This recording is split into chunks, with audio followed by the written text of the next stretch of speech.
मैं तो हर महिला को बोलना चाहूँगी कि अगर आप लोगों में कुछ टैलेंट है तो उसे दिखाइए, छुपा के मत रखिए। आज के ज़माने में बस हम हस्बैंड पर डिपेंड होकर जिएंगे, ऐसे कोई बात नहीं है।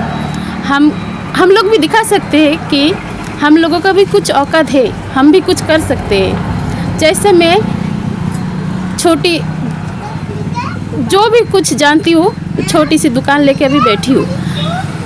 इससे मैं अपना और अपना घर का, अपना बच्चा का, अगर मेरे पति को भी कभी कुछ ज़रूरत पड़े तो मैं उसको भी हेल्प कर सकती हूँ।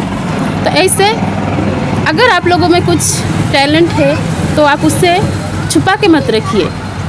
दुनिया वाले तो बहुत बोलेंगे, बुराई करेंगे आपके पीछे से, लेकिन आप अगर वो सब सुनते रहोगे, उसमें ध्यान दोगे तो आगे आप कुछ नहीं कर पाओगे।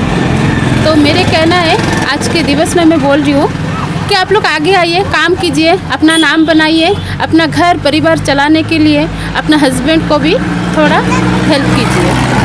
उसमें देखिए इतना खुशी मिलेगी आप लोगों को